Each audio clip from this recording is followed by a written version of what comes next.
You want me to bring them both at this, One behind which the bill other. you want us to bring first? No, I want you to do yours first because I believe We're it so- sets, we're so it kind sets to Okay, the so groundwork for my Members, bill. we're going to bring Senate Bill 230, or we're going to bring Senate Bill 230. Senate Bill 230, which provides relative to power-based violence on college and university campuses by Senator Mizell.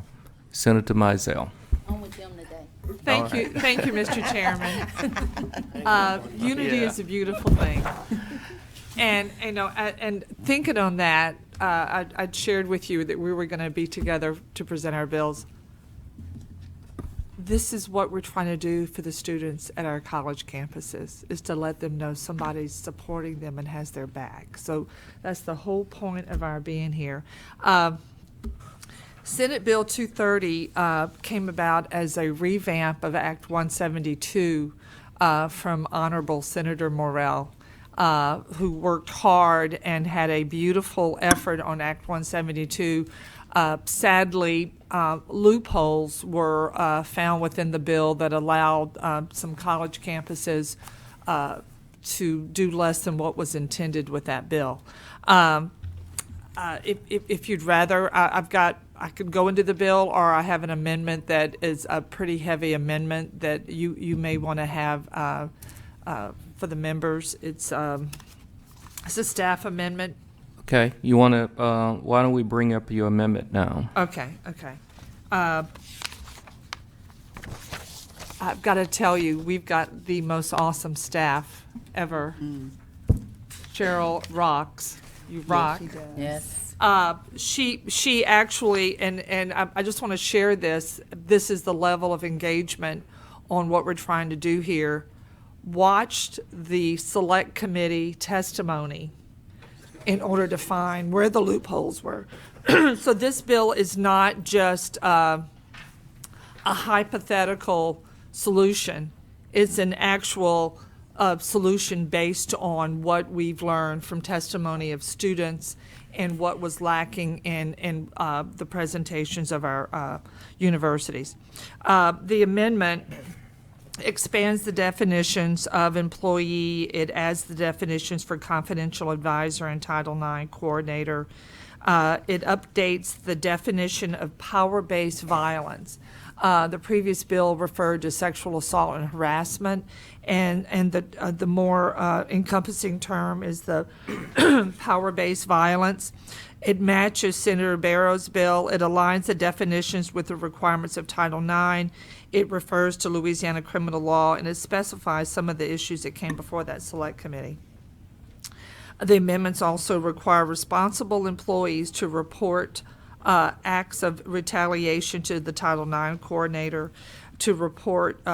It's required that reports on power-based violence include information on the reported incidents of retaliation. And this is where it gets complicated, and all of us on the committee were really schooled, and it was still confusing, on the levels of responsibility within the hierarchy of the university when a student has a complaint. And what the amendment does, it combines all of the report requirements in one area and provides specific dates. An instance is it requires a Title IX coordinator to report quarterly to the chancellor. It requires the chancellor to submit annual report to the board by October 10th, which is it coincides with the Clery Act. It requires the system president to submit an annual system-wide report by November 15th to the board and the Board of Regents. It requires the Board of Regents to submit an annual report to the legislature and the governor by December 31st. We found this was very important because the information was being kept in-house in a very protective way. But the amendment also requires the termination of any employee found through the institution's disciplinary process to have knowingly not reported an incident of power-based violence or to have filed a false report on power-based violence.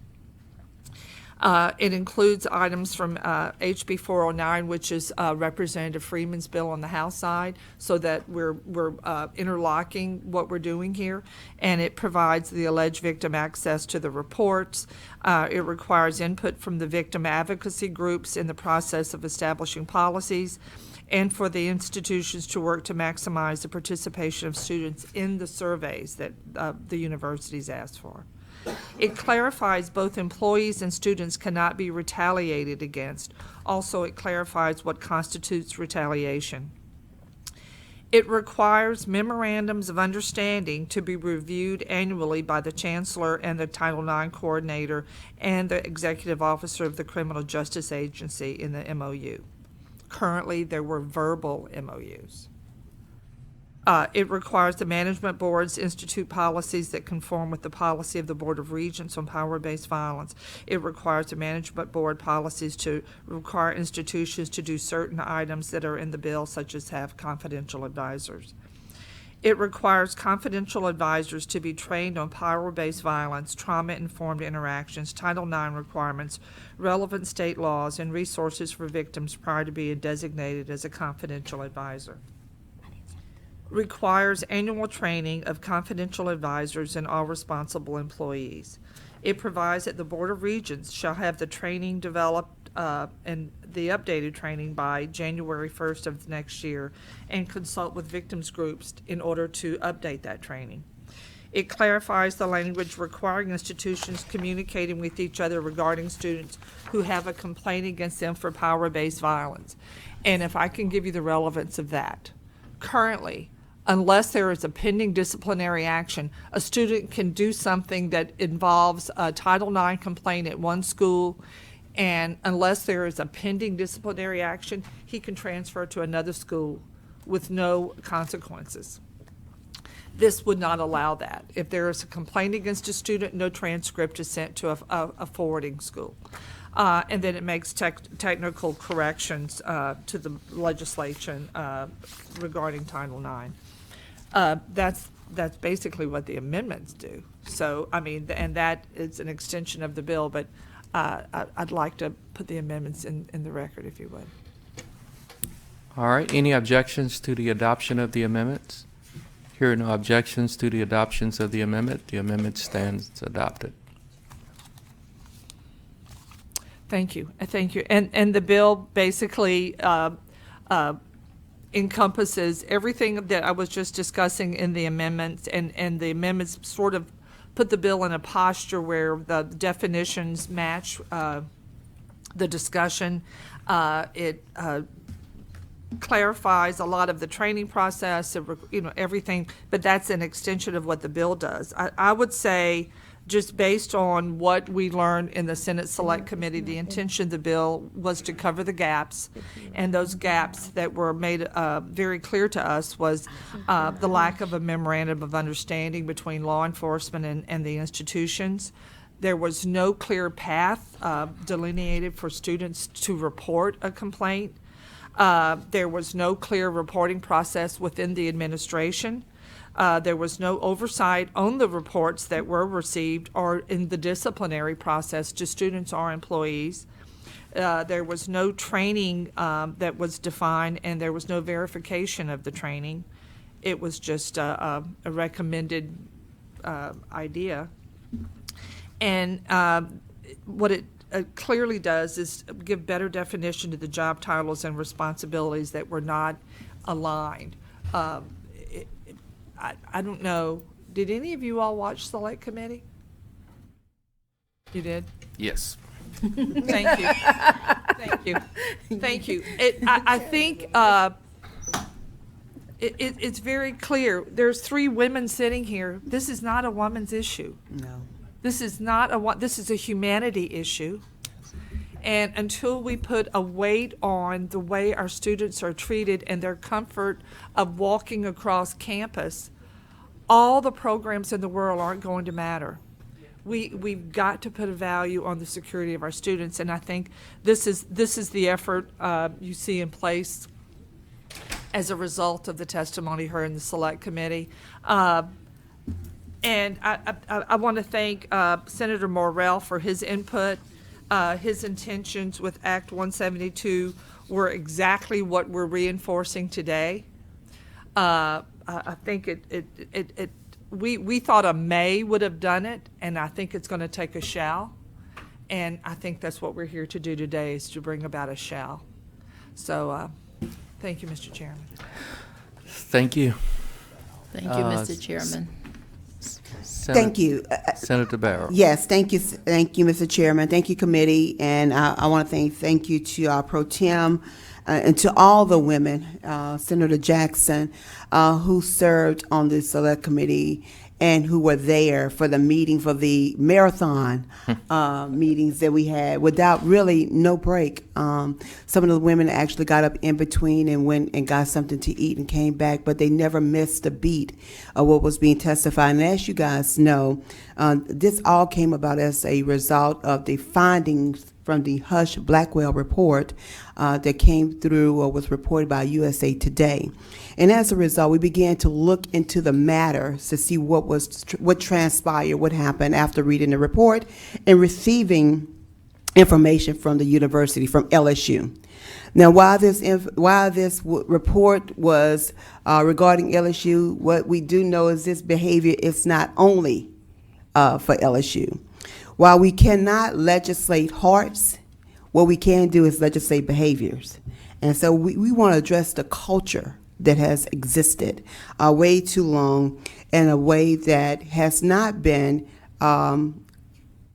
diplomatic or in a way that has been equitable to anybody. As y'all know, we had young men to come up and testify, as well as young women who have been victimized. And one of the things that I shared in committee that really kind of, for me, is really touching is the fact that our young people show up on campus, you know, bright-eyed, bushy-tailed, ready to explore the world, not knowing that they may become a victim unknowingly to themselves, and then in that process being further victimized by not being able to properly report, or when they report, to be retaliated against and not receiving the help and assistance that they need. And that goes for the young men and the young women. So again, this all came as a result of what happened in the report, the findings from that report that, as you know, were horrific at best in terms of some of the things that transpired. But again, it is not singular just to LSU, it's for all of our universities and campuses.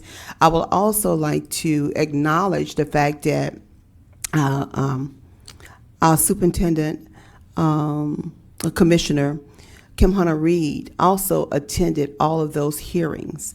And she has been there from day one, looking at helping us to evaluate the shortcomings, not only at LSU, but with all of our universities. And they have come up also with a plan as well. So we are all working in concert together. What you will see is that there's a unification of women as well as men, because there were actually some of our male colleagues who showed up as well. And they spoke during the hearing, because guess what? Just as all of you, they have wives, they have daughters, they have nieces, and so forth and so on. So we want to make sure that this behavior, again, is corrected. We can't legislate hearts, but we can legislate behavior. And that's what this attempts to do. And my bill is really a follow-up to her bill, because what we thought was already in place with Senate Bill 172, we learned about all of the gaps that existed and how individuals were able to go around, or in some instances, there was just not clarity in terms of how the process should work. And so my bill would be a follow-up in terms of having a review panel that would actually evaluate 4 times a year all the things, all the policies that are in place, laws that are in place, to make sure that they're working in concert with the intent of how it was actually implemented. So I didn't really want to go into my bill just yet, Mr. Chair. I'm sorry about that. But I just want to kind of speak to how we got here, why we are here, and the mere fact that what we are doing is correcting a problem that we saw exist. All right. Thank you, Senator Barrow. Senator Jackson. Thank you, Mr. Chairman. Let me first start off by thanking the men and women from the universities, our students who brought this to our attention, because during those committee hearings, what they did was bring something to light that I know members were not aware of, but it took a lot of brave students who are currently enrolled at those universities who had been ignored to, put their education on the line and come here and talk to us about what was really going on. The hundreds of emails and phone calls to our district offices letting us know what was really occurring. And of course, I want to thank Senator Beth Mizell, our Madam President Pro Temp, and our Chair of the Women's Caucus, our Chair of the Women's Select Committee on Women and Children, and the Louisiana Legislative Women's Caucus members. Mm-hmm. Because as both chairmen have said, this was a marathon and not a sprint. And it came on the crust of us preparing for session in our districts, and women and men of both chambers gave up their time to the students, and so I want to thank them. But Mr. Chairman, I also want to thank you. Yeah. Because you have subject matter jurisdiction over this issue as chair. And for you to do what I believe was the noble thing and defer to the Women's Select Committee on Women in Government and allow us to host these hearings, because you understood that it was not only dear to your heart to get this issue corrected, but also to ours. And I said that in committee, but in the Women's Select Committee on Women in Government, but I want to say it here because people sometimes don't understand the legislative process. And they don't understand that when a sitting standing committee takes up an issue, it divests us of jurisdiction to take it up. And you did not do that, and you could have. And so I am sincerely, internally grateful for you and the men of this committee for allowing us to have subject matter jurisdiction the entire interim for over this issue, and for us to fully vet it. That meant the world, not only to me, but others who've expressed that. So I want to publicly express that in your committee, sitting here, that what you did for us was more than noble. You basically gave of your heart to us so that we could take up this issue, and that for me will always be remembered. And I'm sure for the students who came in and out of those select committees as well, that select committee as well. I am fully supportive of both pieces of legislation, and I'm a member of this committee, but as you know, I'm a member of the Women's Caucus, and I will be no other place but from over there to over here to support the students and the faculty and those who have suffered from sexual harassment. And moving forward, I believe that these two bills, but I know we're on the first one, is something. I see other women caucus members coming. I knew they were coming. Yes. And by the time this is over, Mr. Chairman, you may have all of us in here. But my heartfelt thanks to you and also Mr. President. He has been awesome throughout this, the course of this, checking on us, making sure we had what we needed, President Cortez, and that's what I'm sitting here to do. We fought for the women. This bill says we fought for those who have been sexually harassed, and we're putting things in place. But I would not want it to go further without thanking those who stood beside us in making this happen and getting to this point.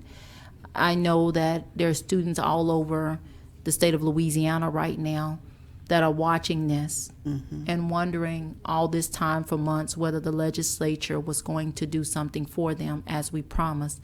Today, they are seeing that happen. And it's my prayer that they're developing faith not only in the LSU system again, but in the legislature and other systems all across the state. My niece was going to LSU. And through these hearings, I kept calling her and kept calling her and kept calling her. And she chose ULM. Now, I'm happy because that's my alma mater, But what I'm saying is that if we've never realized the impact that this has on our students, I realized it at home. And she said, I'm just not ready to go to LSU right now. That's no dig toward LSU. But what it is to say that something had to be done. We have females all over the state making decisions on where they would spend their post-secondary educational time. And I believe what's happening today, with your help, Mr. Chairman, with the two chairmen help, with all of the Women's Caucus members. I see Denise Marcel just walked in, Freeman just walked in, Amy, and others who are in other committees, is that we're helping to build back up the faith in our universities for females who have watched this take place for the last 6 months and unfold. And so I believe that I know that these two pieces of legislation, along with others that are coming, are extremely important. not only for protection of our students, but to build back up the faith in our university system for our women across this state. And so I thank you so much, Mr. Chairman, and everyone else. Mr. Chairman, if I may, I just want to just kind of piggyback on what Senator Jackson said, because I do want to thank you publicly as well for relinquishing, because you did not have to do that. You certainly had the jurisdiction to take this issue up, but you did not, and you allowed us to continue forward. And not only did you do that, but you stated to us that you had our back, as well as the president and the speaker.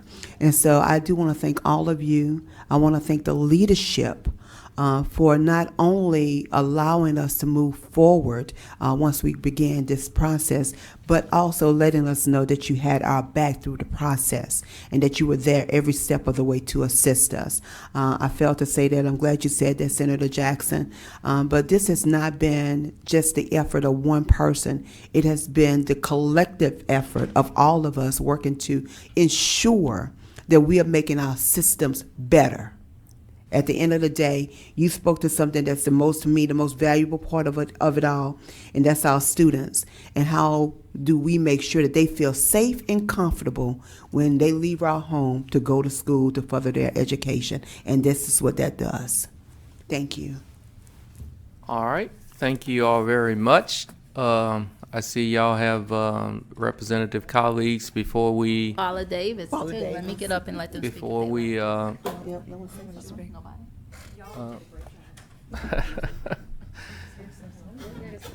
Okay. Okay. all right, we have several all right, Your rep wants to talk. okay. Representative Denise Marcel. I just wanted to say good morning to Good morning. Senator Fields. This is the first time I've had the opportunity to be in your committee, and thank you for allowing me to be here. I certainly support this legislation and stand by these women. Just wanted to say good morning and Good morning. glad to be in your committee. Good to be. Thank good- you for all of good your to work, have sir. you here. All right, any of the other representatives before we go to the, okay. Thank you.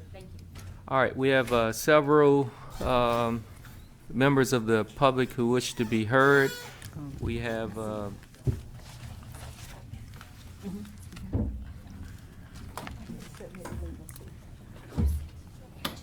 let's see, we have who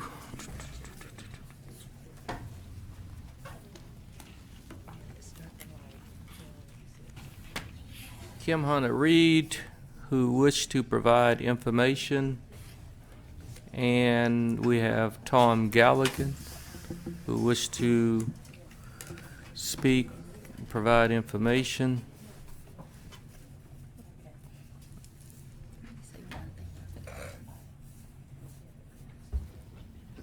I'm sorry, Mark Abraham, you had a question? Well, yeah. I can wait till afterwards, I guess. Okay, I had a question on the bill. all right. Thank you, Mr. Chairman. I forgot to acknowledge one person, and we sometimes, and Beth, you acknowledged the attorney for education, but Tran Johnson is the staffer for, and she's shaking her head, but this is going to happen, for Louisiana Legislative Women's Caucus, who has worked tirelessly throughout the committee meetings.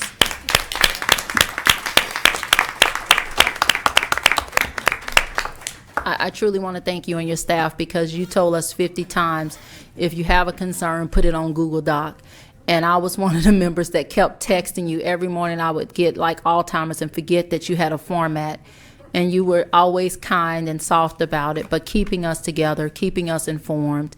You have done a yeoman's job, not just on this issue, but so many issues for women and children, and we greatly appreciate you. Okay. Thank you, Ms. Jackson. All right, Ms. Kim Hunter-Reed and Dr. Galligan. Good morning, Mr. Chairman. Kim Hunter-Reed, Commissioner of Higher Education. Thank you for the opportunity to come before you today. I do want to also acknowledge the phenomenal leadership of the Select Committee on Women and the legislators across the state who have expressed their own interest, concern, support, focus, relentless focus on our students' safety. As you know, in the legislation that is before you and many of the bills, the Board of Regents has a role to ensure training, to report, to advance this work, not only at one institution, but across the state of Louisiana. And as has been mentioned, our board did send requests for information to all of the systems to ask about a full range of items, both the uniform policy that the Board of Regents has, which is coordinated with the state law as it currently exists, but also to ask about questions that we heard in the numerous select committee conversations from students around loopholes and other issues. And so we have that information, over 500 pages of information that we've received. We're reviewing that. The legislation before you does address some very specific loopholes and concerns around MOUs, around training, and other items. So I will be brief. I just wanted to say that we know that student safety is critical. We want parents and students and the broader community to know that we stand for student safety, that this legislation is vital in the continuous steps that we must take to address systemic failure and to make sure that as a collective, higher education in our state provides a safe and welcoming learning environment for all of our students. So very happy to answer any questions you may have, grateful for the leadership and the focus and the commitment to change. But we recognize that this must be done in concert for all of higher education in our state. And we want you to know that every institution is focused on this issue and making sure that we get it right and we get it right quickly. Thank you, Mr. Chairman. Thank you, Dr. Reed. Dr. Galligan. Good morning, and thank you for the opportunity to be with you this morning. I also want to thank the Select Committee and the Women's Caucus for their very, very hard work and tireless investigation and shedding light on the reality and the need for change. We wouldn't exist if it weren't for our students. And we will never forget that. And our student safety, we're there to teach our students, and they can't learn unless they're safe. So we put their safety first, and we support this legislation. We think it helps us to provide an absolutely safe campus. And I, too, am happy to answer any questions. All right, thank you very much, Dr. Galligan. There are no questions, and we appreciate the two of you being here for your testimony. And then finally, we have Dr. Jim Henderson, Miss Morgan Lamandre, okay, and Mariah Wininski. All right. With the Louisiana Coalition Against Domestic Violence. If we have the three of you to come up, and thank the three of you for coming. And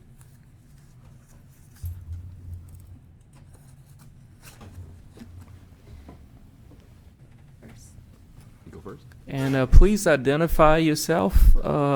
Please identify yourself as you make your presentation. My name's Morgan Lamandre, and I'm the legal director at STAR. It stands for Sexual Trauma Awareness and Response. And I was one who worked quite heavily with Senator Morell back in 2015 when we were first trying to get Act 172 passed. And there were, at the time, there were definitely things we weren't thinking of how somebody may how there may be loopholes in the system, not necessarily because they were bad actors, but the law didn't spell out how to do certain things.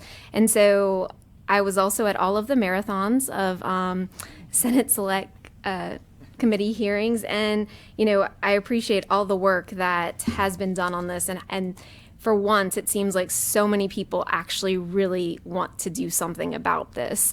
And this bill going through the system will need to be tweaked because it's pretty expansive. And I think Mariah next to me will get into one thing that I had talked to her about, that she'll get into some of the definitions that we just need to make sure of. But as this goes through the process, I just want everyone to kind of also remember that, you know, one of the hardest things about holding perpetrators and systems accountable is that we always default to this person isn't bad. I know this person. And we have to accept that people we know, people we love, sometimes do bad things.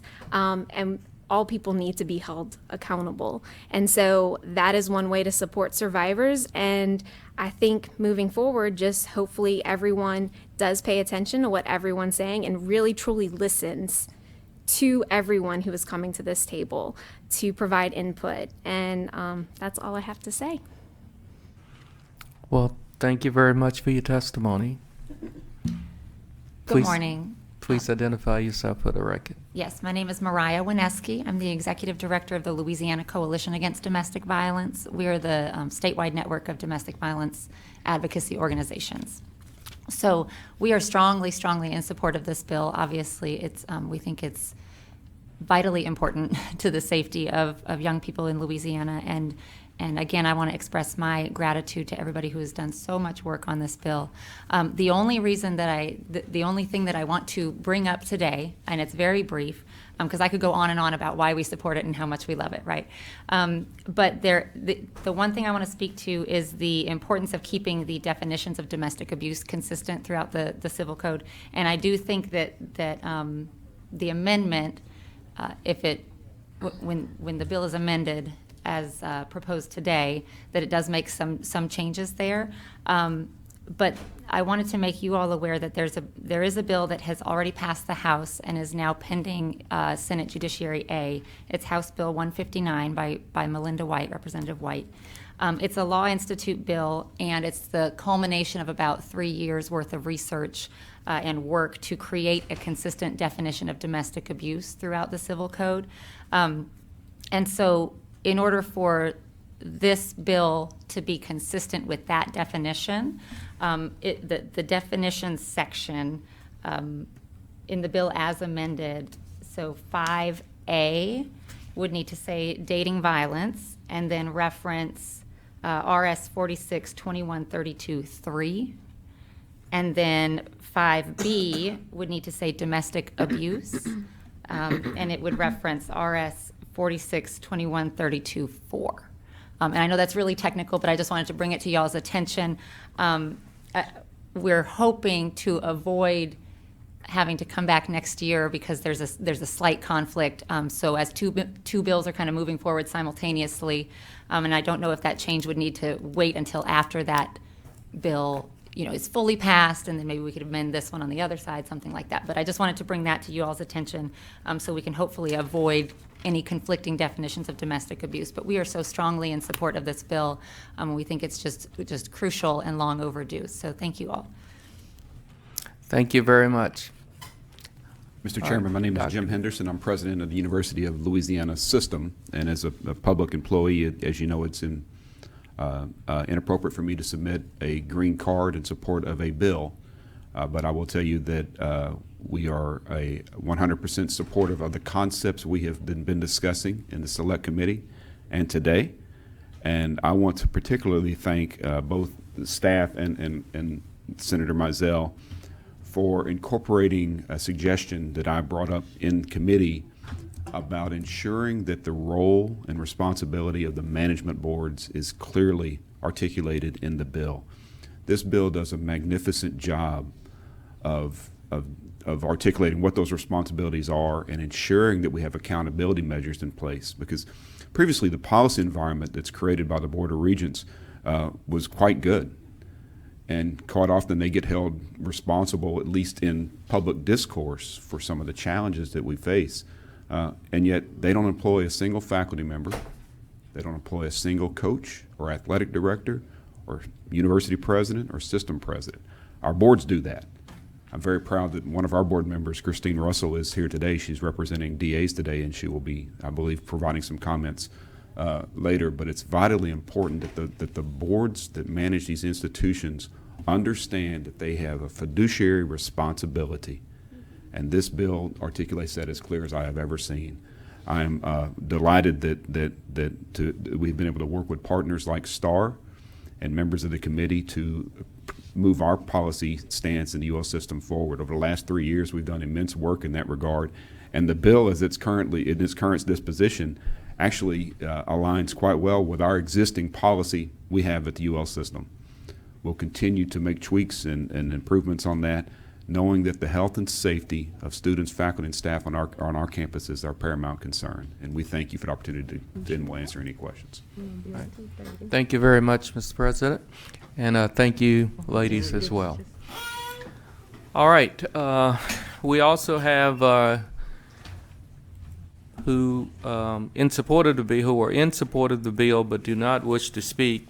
Mr. Rodney Braxton, Mr. Barry Irvin, Mr. J.P. Morrell, Christy Russell, Cynthia Posey, Lauren, I think that's Lamport, Kevin Hayes, Michael Olivia, and Mr. Jim Harris, all in support who do not wish to speak. All right, question by Senator Abraham. I just have a question on the bill for a minute. But before I do that, I just want to thank the Women Select Committee for doing what they're doing. It was a monumental task just looking at the bill. My goodness, I read most of it. Again, thank you. And it seems like Senator feels that the only people left up here that didn't co-author is the men sitting on the committee. So I would recommend that all the men would co-author this bill from the Senate committee. Quickly. So Quickly. Okay, Yes. I just want to make sure that we put that on the record. But I was looking on page 19. I don't know what line that is. Wait, is that in the, hold on, is that in the, I think that's in the, oh, that's in the digest, I'm sorry. Well, on the digest it says, and I couldn't find it in the bill itself, it says proposed law requires that any responsible employee of an institution receives information or witnesses any incident of power-based violence committed by or against a student promptly report the incident to the campus Title IX coordinator. However, a responsible employee is not required to make a report if information is received, number one, during a public forum or awareness event in which an individual may disclose an incident of power-based violence as part of educating others, or disclosures made in the course of academic work product consistent with the assignment. Can you kind of explain that to me? I don't know if that's I don't want anything to be a loophole. I know y'all have done more work than I have, of You questioning course. this bill, Senator Abraham? I mean, just checking. You questioning this bill, Senator? No, I'm just joking. I'm just joking. Well, I am the questionator. You know that, huh? Yes, I know that. My understanding, sir, and we don't want to do anything to lessen your willingness to co-author, okay? But my understanding is that if they're at an event and someone casually says something, it's not considered an actual report. And is that your understanding? Yes. And so it's not something to be made into a report. It's let me give you something I learned, because I wrote it down to keep it clear in my thinking. There is a responsible employee, there is a confidential advisor, and there's what I've always known as a mandatory reporter. So at an institution, in the Title IX process, a student can go to an employee or a professor or whoever is a confidential advisor, and I mean, they're designated to be confidential advisors by the institution. It's at the discretion of the complainant as to whether it would be made into a report. It could just be a point where the student wanted someone to confide in without going to her parent. This is what happened. I don't want to file a report. That confidential advisor is there to direct her toward whatever, or him, whatever direction is satisfactory to that student, okay? The responsible employee, if a student comes to that responsible employee and says, this happened, I don't know what to do, I'm whatever, that responsible employee is mandatorily to report. That's like the ethics rules. Right. If someone Well, says the- something to the you, you have to definition of report it. being a responsible employee as a mandatory reporter. It's no option. And that's why we have in here, if a responsible employee is given a report, it can't be that they may be terminated. It is that if it shows that they did not file the report, if they put a false report, if they fail to move it to where it needed to be disseminated, they can be terminated. So, because I think there was, and I want to thank President Galligan for being here. He gave his time. He took the arrows literally in select committee for days at a time. I want to thank him for that. But something that you mentioned is that the part of the problem, and this is way more than LSU, but part of the problem was that the policy wasn't clear. If right now, if I was a responsible employee on staff at LSU, I wouldn't be quite sure that that's what I was supposed to do. We want to make it crystal clear that if someone comes to you and by definition as a responsible employee, you must report or you may be terminated. So I guess what you're saying is if that person publicly said it, but didn't say it to a responsible party. Or it wasn't done as a disclosure. It could have been you're in a group of people and there's a conversation. You're not to run with that information and file a report on it. If that person comes to you and says, this is an incident that happened, and I don't know who's here that could. No, and I better agree. I clarify just, that. I thought that was just a little strange if someone at a public event or whatever so happened to say something that was, Am I understanding? a sexual, Let Morgan, this is Morgan's expertise. So I will say, and Morgan Morgan, can you Lamondre please again. identify? Sorry. Okay.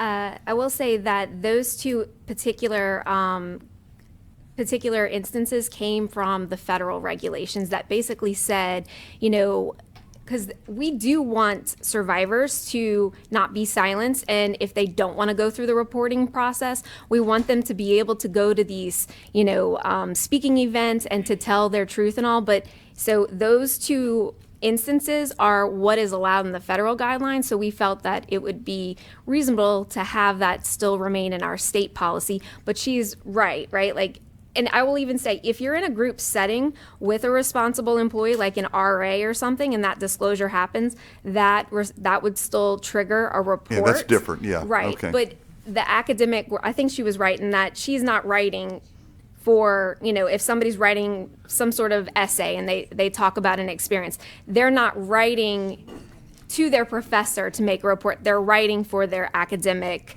I understand. So situation. they're just speaking it out, not to a responsible party. That gives them an outlet if they want to have that outlet without Right. actually going forward with anything. Right, and just to be clear, if they wanted an outlet to speak to somebody about it, but They could. their outlet ends up being a responsible employee in a certain setting, that responsible employee would still have to report.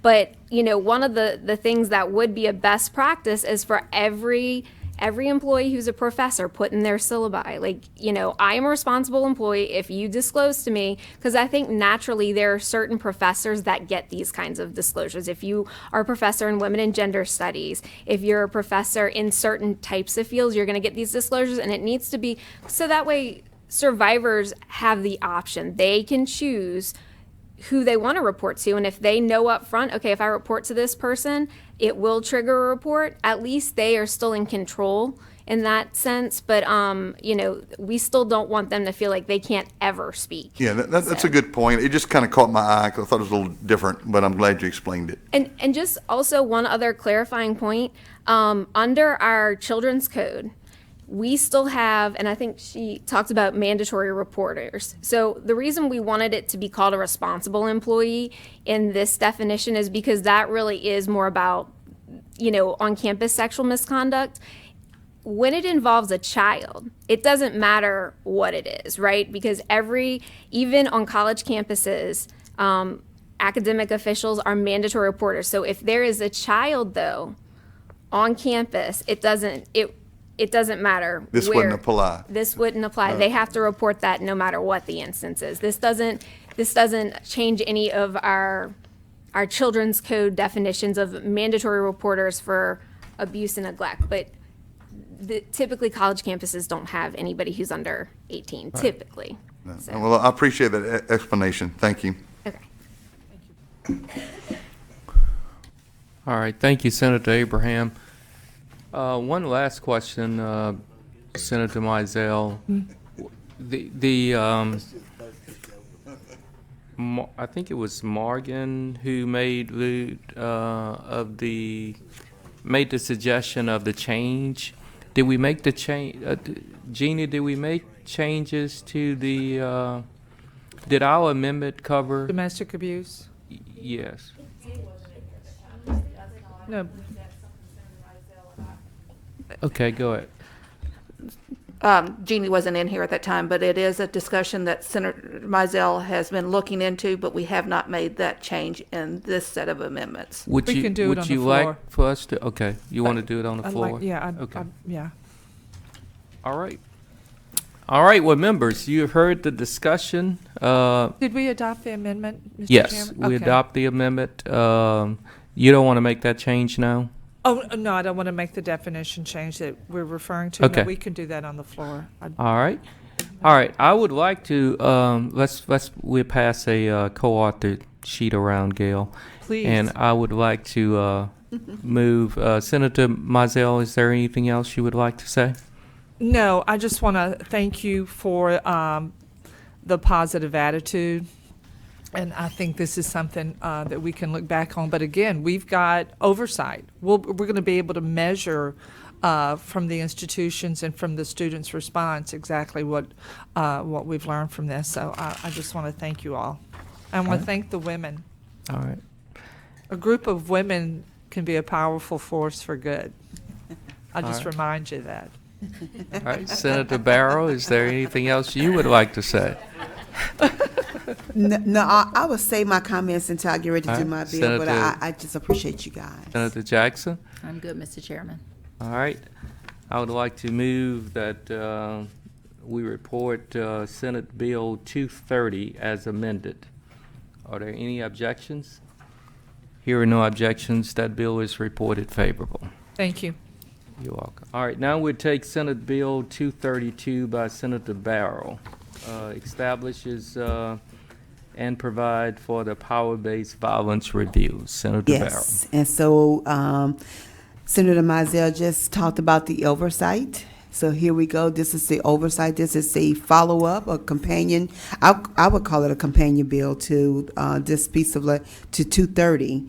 And so initially, when we filed the bill, it was just a placeholder because we were still having hearings, wasn't quite sure what may be the next step or the next thing that we needed to do.